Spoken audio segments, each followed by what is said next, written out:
जिला मुख्यालय हमीरपुर में शुक्रवार को यूनियन ने C2 के बैनर तले आंगनबाड़ी वर्कर और मिड डे मील वर्कर ने केंद्र व राज्य सरकार की नीतियों के खिलाफ प्रदर्शन किया। हमीरपुर के गांधी चौक पर प्रदर्शन करने के बाद मिड डे मील और आंगनबाड़ी वर्करों ने DC हमीरपुर के माध्यम से मुख्यमंत्री जयराम ठाकुर को ज्ञापन भी भेजा। इस मौके पर C2 के राष्ट्रीय सचिव डॉक्टर कश्मीर ठाकुर व जिलाध्यक्ष जोगिंदर सिंह विशेष रूप से मौजूद रहे। ज्ञापन के माध्यम से आंगनबाड़ी और मिड डे मील वर्कर ने सरकारी कर्मचारी घोषित करने, प्री नर्सरी कक्षाओं में नियुक्ति दिए जाने, बाल विकास की परियोजनाओं के बजट में 30% कटौती को वापस लिए जाने तथा आंगनबाड़ी वर्कर और मिड डे मील वर्कर को पेंशन और अन्य सेवानिवृत्ति लाभ देने की मांग प्रमुखता से उठाई गई है। आज हमारा जो भी यहाँ पे एजेंडा है, हम 23 वर्षों से आंगनबाड़ी में सेवाएं दे रहे हैं और प्री नर्सरी स्कूल की शिक्षा भी हम बच्चों को देते आए हैं। बाकी भी जो योजनाएं सरकार ने चलाई हुई उनका भी हम पूरा जो है वो हल कर रहे हैं, लोगों तक पहुंचा रहे हैं।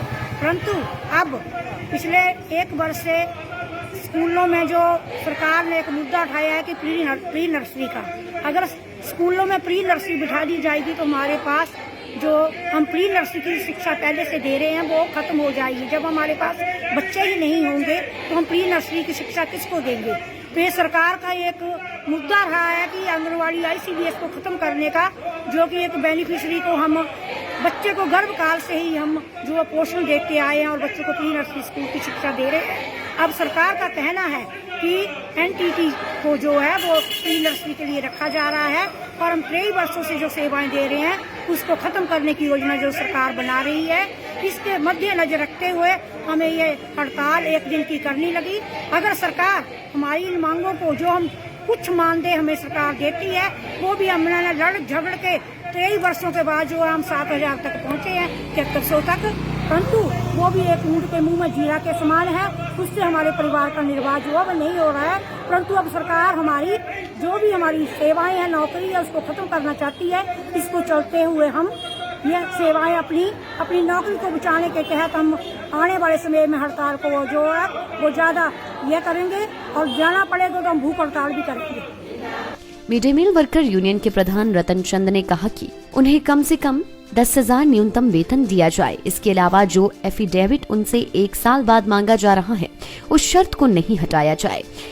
मिड डे मील जिला प्रधान यूनियन C2 बंदी और हमारी मांगों की ये है ना, हमारी मांग है जी, हमारे को एक तो न्यूनतम वेतन मिलना चाहिए और दूसरा जो एफिडेविट मांग रहे हैं वो हमारे को 17 साल हो गए, हम इसका एफिडेविट नहीं देंगे।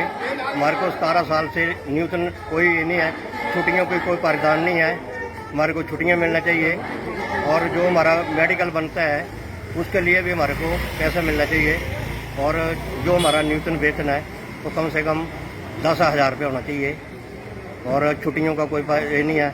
हमने कहीं जाना हो तो हमारे को बोलते पीछे कोई वर्कर छोड़ जाओ, ऐसा है। और हमारा जो ये है उसका जरूरी है, मांगे हमारी पूरी होनी चाहिए। मेडिकल का कोई पैसा नहीं मिलता है और छुट्टियों का कोई पैसा नहीं है और हमारी जो 10 महीने के बजाय 12 महीने का न्यूनतम वेतन मिलना चाहिए। अगर सरकार आपकी मांग नहीं मानती तो आगे आपका कदम क्या रहेगा? आगे हमारा कदम रहेगा, हम डेली धरना प्रदर्शन करेंगे और हम बड़ा शिमला में जाके बड़ी रैली करेंगे, दिल्ली में जाके रैली करेंगे अपनी मांगों को लेके। जिले में कितने मिड डे मील वर्कर हैं? जिला में 1200 मिड डे मील वर्कर है हमारे और उसमें अब जैसे छटनी हो जाए, कईयों को निकाला जा रहा। हमारे मिड डे मील वर्करों में 2 ही वर्कर होना चाहिए और 1 नहीं होना चाहिए। 2 की जरूरत है, 2 ही होना चाहिए। शुरू में 2 थे तो 2 ही होना चाहिए। C2 के जिलाध्यक्ष जोगिंदर सिंह ने कहा कि प्रदेश व्यापी आह्वान पर C2 से संबंधित मिड डे मील वर्कर तथा आंगनबाड़ी वर्कर यूनियन ने शुक्रवार को हमीरपुर में प्रदर्शन किया है तथा DC हमीरपुर के माध्यम से मुख्यमंत्री जयराम ठाकुर को ज्ञापन भी भेजा गया है। C2 से संबंधित आंगनबाड़ी वर्कर्स हेल्पर यूनियन और mid day meal workers union का ये प्रदेश व्यापी आह्वान है।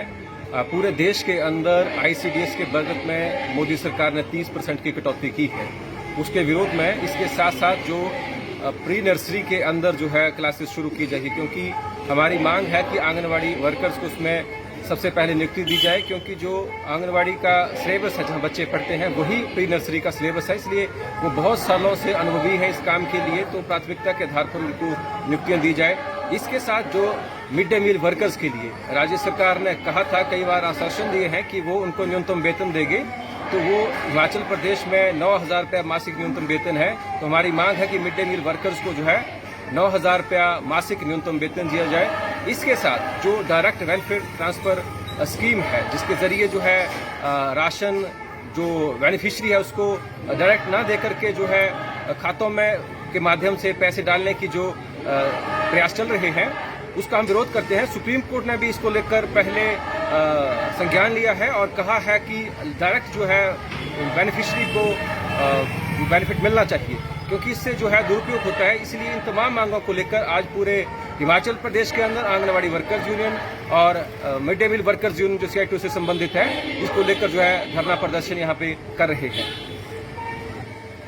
आने वाले समय के अंदर क्योंकि एक राष्ट्रव्यापी मांग है और क्योंकि आंगनबाड़ी का जो केंद्र है उनको धीरे धीरे सरकार वेदांता कंपनी है नंदघर के नाम से जो है उसे निजीकरण कर रही है, तो इसका असर लोगों के ऊपर पड़ेगा और आंगनबाड़ी वर्कर्स की नौकरी भी खतरे में आएगी। तो उसको लेकर जो है एक राष्ट्रव्यापी आंदोलन की योजना बनाई जाएगी, उसके ऊपर जो है हिमाचल प्रदेश के अंदर भी अमल किया जाएगा। हाँ जी, हाँ, आज मांगों को लेकर जो है वो मुख्यमंत्री और प्रधानमंत्री को माननीय जिलाधीश महोदय के माध्यम से वो ज्ञापन दिया जाएगा। लाइफ टाइम्स टीवी के लिए हमीरपुर से ए सिंह की रिपोर्ट। हिमाचल के सबसे बड़ी ऑटो डीलरशिप गोयल मोटर्स में नौकरी करने का सुनहरा अवसर सोलन, शिमला, सिरमौर और किन्नौर में चाहिए sales executive, service executive, field executive, motor mechanic और ड्राइवर। शानदार करियर संभावनाएं व इंडस्ट्री में बेहतरीन सैलरी पैकेज। तो आज ही कॉल करें 9418035372 पर और ईमेल से भेजिए अपना बायोडाटा HR@goilmotor.com पर।